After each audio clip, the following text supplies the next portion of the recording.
Heyo everyone. Today we just got my SuperCoach team reveal.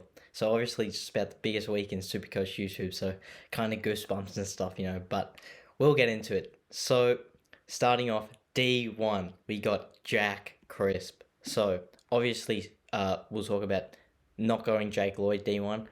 Just didn't really get enough of the ball, in my opinion, in this practice match. So Sydney playing quicker game style, probably a pass for mine. But Jack Crisp seems like he is continuing that midfield role, certainly from last year. Even though Collingwood probably aren't doing a lot of that chip mark game, or at least as much as they were last year, he just gets the ball a lot in the midfield, and he uses it really well. He's pretty good kick, and gets a lot of the ball, and seems like a pretty obvious selection to me to be that type of Roy-led Callum Mills midfielder. That you can select as a defender this year. Probably not quite as good as they will be, or as they were last year, but still pretty good. I think he can maintain about that 105 average, and be probably D1 for the whole year out of all defenders. And then next up, we got Jordan Ridley. So, obviously, a lot of talk about Jay Kelly coming and going to take some pressure off him from one-on-one defending, or whatever it may be. So hopefully that does take effect. But even so, even if it doesn't, still averaged 98.7 last year, including that concussion game where he got 30. So if not for that, he probably would have gone above 100 just about. So either way, I think he should be a pretty good, solid selection. And can probably go upwards of 103, maybe even like 105. So I think he's a pretty safe selection. Among all these defenders, there's not a lot of ones that I think can definitely replicate what they did last year. But I think Jordan really is a pretty safe bet.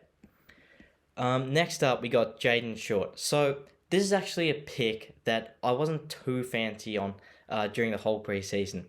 But again, I think it's just that a lack of options, kind of like Dawson didn't play, Aaron Hall injured, Daniel Rich concerns on age, but he probably will still score well again. Stewart injury concerns, didn't even play the second practice game. Jack Zeeble, well, when Aaron Hall comes back, he probably won't score as well. And then you got like Dyson Heppel. I don't really know if you really think he'll score that same amount again this year. He only did it for once last year, playing that defender role, scoring just about 100. And Luke Ryan, well, he probably doesn't necessarily have the role and kickouts as much as you might like. But so we're going for Jaden Short here. So he seems like he is going to take a fair few kickouts. I do worry about how much Nick Vlaston would take. He seems like he is taking a lot. He didn't play in the second practice game, Nick Vlaston, but when he comes back, which I'm pretty sure he'll play round one, that might definitely affect Jaden Short. But he seems like Nick Vlaston. He was kicking it a lot to Jaden Short in the pocket. So just like a 15-meter kick. So if Jaden Short can get a lot of those, then and just kick it along himself, then we'll get points anyway. It seems like Richmond do target to get the ball to him, which is pretty good. So he can definitely rack up a lot of touches around there, which is pretty nice. You look at like last year though, he did play obviously really well in the preseason, and then probably faded as the year went on in Supercoach. Obviously Batcher retiring as well. A lot of commentary around that. But that should help Jaden Short, you would assume as well. Guys probably like Hugo Ralsmith compared to Basher Hooley, they might play like the same role. You probably wouldn't expect Ralsmith to get as many touches as Basher Hooley. So those touches probably go to guys like Jaden Short, maybe even Daniel Rioli, who's pretty inexperienced playing that back pocket role as well. And next up we got George Hewitt when we get him.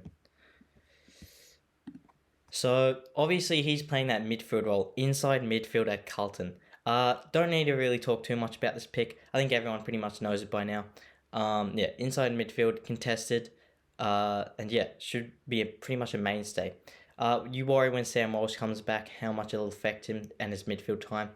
I think he'll still play predominantly midfield. He might get pushed back to maybe like a half forward, half back flank, and of course his tagging.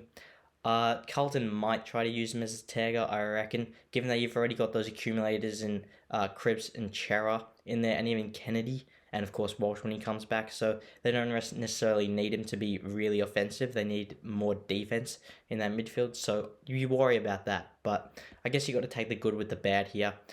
Is a pretty low price, $399K, so I guess you just kind of got to do it, in my opinion.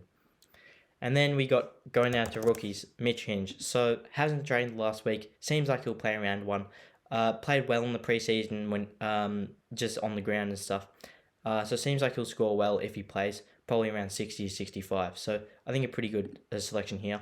And yeah, should definitely be entrenched in Adelaide's best 22, even though he just played the one game where he sub last year. And then we got another pretty obvious selection, Paddy McCartan. Yeah, played pretty well in the preseason, intercept marking a lot, so it seems like a pretty good selection here. Should be also, yeah, solidified in Sydney's best 22. And yeah, play that key defender role. And then on the bench, we've got Jordan Boyd. So I kind of worry about whether he'll play, given Sam Doherty is definitely going to play now. But even so, even if Boyd doesn't play, I still might select him. Or this could become like a Nathan O'Driscoll, depending if he plays. He probably won't though for round one. But just a bit of a toss-up between them, see who does get named, who doesn't. But yeah, Jordan Boyd should be probably around a 50 to 55 average. He played pretty solidly in the preseason, and so yeah, he has been pressing at the trainings. So, and then we got Sam DeConning. So yeah, scored pretty well in the preseason. Looks to be that key defender post for Geelong, replacing like Henderson and Taylor from a few years ago. So should be pretty good. And yeah, I think he'll play. And yeah, probably don't expect too much, like 45 average probably. But yeah, heading into where all the points are at, Jack Macrae, M1, obvious pick as well. Accumulator, played well in the preseason. Not too many question marks on him besides, I guess, Bulldogs midfield strength. Yeah, but I mean, we saw that last year he played pretty much midfield, so. And then deviating away from Jack Steele, M2, Touk Miller. So why I'm not picking Jack Steele, firstly, he did not play that well in the preseason, and I know he probably wasn't trying his hardest, I'm sure. But I just didn't really like the look of that. St Kilda, I don't think, well, it'll probably be another average team like they were last year. Paddy Ryder, I don't know if he's going to play. Jack Steele scored really well last year when they had Rowan Marshall and Paddy Ryder at the back end of the season as that duo. I don't think he's going to get that at the start of the season, so I think Jack Steele is one that you can pick up for maybe like 575, 80k. I remember I did that last year and it worked out pretty well, so I'd probably count on trying to do that again. And yeah, Touk Miller, I think he's just going to be way too consistent this season to get that lower price, unless maybe he gets tagged for a game. But even so, work rate's really good, so he still probably should go 80 or 90 even when he gets tagged, so probably not disastrous. But yeah, he seems like a pretty good pick. Gold Coast seem like they're on the up, so probably more points for the team as a whole. Jared Witts, of course, in there now as well. Gold Coast strengthening their midfield with Raul Anderson getting better, so that seems good. Then M3, Clayton Oliver. He seems like, to be honest, a really good pick to me. I'm not sure why. I know he's got 33% ownership, but I'm not sure why more people aren't doing it, to be honest. Yeah, 123.5 average last year, really good. Yeah, to me, it seems like a top three midfielder, Adam, Craig, Miller, and Oliver. Obviously, and himself, Oliver. Just, yeah, heaps of contested possessions, clearances. Seems like he's hitting the scoreboard now. He's added that to his game from the back end of last year. So, yeah, just a really high-level accumulator. So, I think he'll be pretty good. Yeah, and then M4, we got Lockie Neal. So, this is a pick that I've kind of come around to over the preseason. I was initially pretty against selecting him, but after watching him in the preseason, I think you probably have to pick him, I would say. Or, not have to, but I would say he's probably pretty good to do so. Just given his low price. I would pick a Tom Mitchell here, but given he didn't play in the second practice game, and he was playing a little more outside the square in the first practice game, it's turned me off a little on him. And so, yeah, I think probably Neil, just given his less price. I kind of needed the money as well for my structure. So I kind of had to do it. I was kind of backed into it. But we'll see how he goes, to be honest. I probably wouldn't expect that much more than a 115. But that's still pretty good in itself. So, and then we got Matt Rowell. So like I was saying before, Gold Coast midfield looks strengthened. Rowell obviously is a key part of that. Yeah, 27 touches on the weekend in the preseason, or last weekend. Yeah, just heaps of contested possessions, clearances, just like Clayton Oliver. So, yeah, he seems like, which are obviously really good for SuperCoach scoring. So, yeah, it seems like a pretty good pick to me. And, yeah, I'm I'm probably not the most content on starting him, but again, probably money-wise, I would have started an extra forward, who we'll get to later.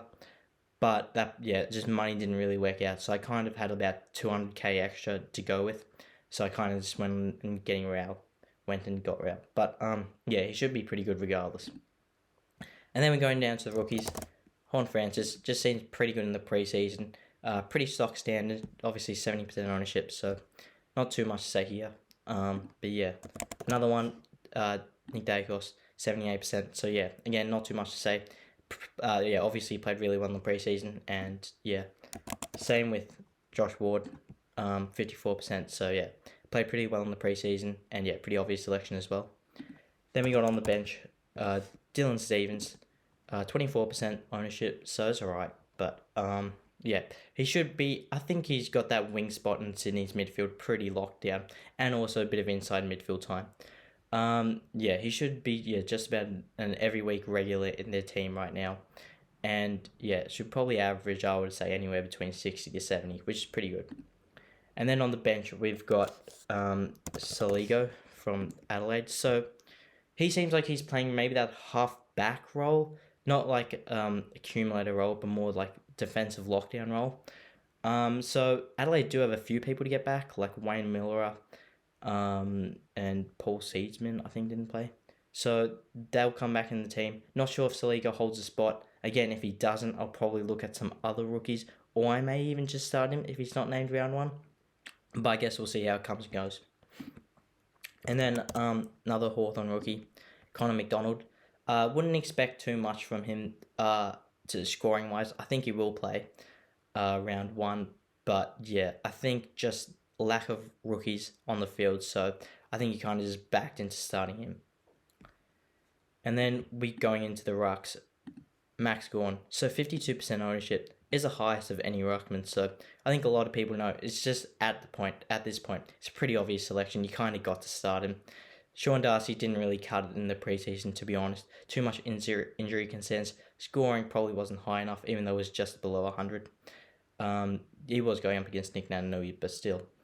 Gawn just scored really well wherever he plays around the ground, forward, back, and of course in the ruck. So pretty obvious. Brodie Grundy, another pretty obvious selection. I guess being done to death how that he's a pretty obvious selection, so not much to say there. And then Jack Hayes on the bench. If he plays, he should be a good selection. Even if he doesn't play, I'll still probably select him just because I need the cash again at that 1 or 2k price, and just bank on him playing during the season, because I think he definitely will. And Paddy Ryder probably won't play the first few rounds, so that probably does open the door for him, given he's got that forward ability compared to like a Tom Campbell, who's more of their probably second best or third best ruckman behind Marshall and Ryder, but doesn't really have that forward ability. So that gives Hayes the edge. And then F1, Josh Dunkley, obviously pretty obvious selection here. Probably will go maybe like 110, 115 if he gets that consistent midfield time for the whole season, and he gets back to what he was last year. He started off really hot last year. I'm sure they probably wouldn't have maintained the whole season, but he played pretty well, and that's obvious selection, 58% ownership for a reason. And then we got Dustin Martin. So I know a lot of people are kind of sworn off him, but I think you really got to have a look at what he did in the preseason. He played a lot of midfield time, more than he has in previous seasons in the preseason. So to me, Richmond's midfield is about the weakest it has been since about 2015. So obviously that's before their premierships, and that's when Dustin Martin was playing just about full-time midfield. So I think that's probably what he's going to go back to this year. He was probably more so last year, playing like 60% midfield, 40% forward. I think he'll probably be more like 80% midfield, 20% forward this year. So in my mind, his scoring last year, only despite being a 92.5, it was actually about a 98, because he had 2 injury-affected games. So if you discount those, 98 average, and he's going to increase his midfield time, he can definitely probably be around a 104, 105 average, I would say. And he usually starts out the season pretty hot. So I think get on him now, in my opinion. He's not a unique by any selection, 34% ownership. But I would say definitely select him. And Jordan De Goey was the next guy I was thinking about picking at F3. But again, I was probably just about 100k short, so probably couldn't get him. But he seems like he'll probably be a good selection and probably try to get in maybe, when you first start upgrading. I guess also the big question is, why didn't I go Zach Butters? Well, to me, I don't think he's going to get that consistent enough midfield time. That he's going to dictate, or going to mean that he gets good enough scoring. He's going to play too much half forward. And even though I know you got to judge everyone by case basis, he is a fourth year player, and generally you probably want to abstain picking those as premium players. Because I mean, you look at it last year, only Andrew Brayshaw and Sam Walsh scored over 100 as third and fourth year players respectively. No one else younger than that did. So I mean, it's pretty unlikely that he's going to go above 100. I mean, even if you look at 95, I think Jordan Ridley was the other one that was in his fourth year last year. So I really don't see it, to be honest, going above 100, maybe above 95. But even so, I think it's still pretty unlikely. I think Travis Boak, Ollie Wines still have a massive share over Port Adelaide's midfield points. And even though Zach Butters can go forward, kick a few goals, he's probably not going to kick that many goals, being that smaller type forward. So I probably would say not to pick him, to be honest. Well, not to pick him, but I would just be a little worried. Even so, I've got a contingency plan in place. If Martin doesn't go the best and Butters does go well, I can just downgrade Martin to Butters, given he costs more. So that's a backup plan. So it shouldn't be too bad either way, I would say, in my opinion. Obviously. And then we got another obvious pick here, Steven Cornelio, just a lock, 72%, played well in the preseason. Don't need to say much there. And then Tristan Cherry, obviously seems like he's going to be North's number one ruckman at this point. So yeah, that 13% ownership seems like it's climbing just about every day. So I think more and more people, know to get him in. Could definitely average 80 plus this year. So yeah, he's getting a massive addition of points given for what he was priced at this year. And then going to rookies, Josh Shelley, massive ownership as well. Played well in the preseason. Probably be pretty inconsistent scoring wise. I'm sure it'll fluctuate a lot, but I guess you got to take the good with the bad. And so just select him. I guess lock in Adelaide's best 22, you would say. And then here I've got Corey Dearden. So even though he's got that calf injury in the preseason, I'm pretty sure he'll play round one. If he doesn't, I'll probably just put him on the bench and still start him, since he does seem like he's pretty solidified in Carlton's best 22. Small forward, probably won't score much, probably only expect maybe a 45 to 50 average, but given he probably will play every week, he seems a pretty safe selection. And then on the bench, we've got, from Essendon, just got signed, Nick Martin. So played pretty well in his time, only played on the ground in the practice match, only did play for the 50% though, in the second half. So, I mean, a lot of young players do that though. They only play one half in the practice matches. Clubs just get them adjusted. So Nick Martin, he's I guess a bit touch and go for whether he will play round one. Should score pretty decently if he plays, probably around the 55 to 60 mark, I would say. I guess he's just got to get that opportunity to start with. And then last spot in the team, Hugh Dixon. So obviously with the news of Jack Darling coming back, and also they got to fit Jake Waterman in, it seems a little, touch and go as well for Hugh Dixon for if he will play. I think he will though to start off with. I think even if they've got to play 3 or 4 tours, I think they do. West Coast generally like doing that. If you look at seasons past, they like playing quite a few tours. I think that probably the most worrying thing is when Oscar Allen comes back. That's probably Hugh Dixon's spot that he's going to take. But that should still be probably in a few rounds. I think his timetable to return is pretty indefinite still. So I think that should spell, at least probably maybe 5-6 rounds for Hugh Dixon. He probably won't score massively, and his price won't probably rise massively in that time. But I think it should give get up a little bit. And if he comes into the team later in the season, still increase in price.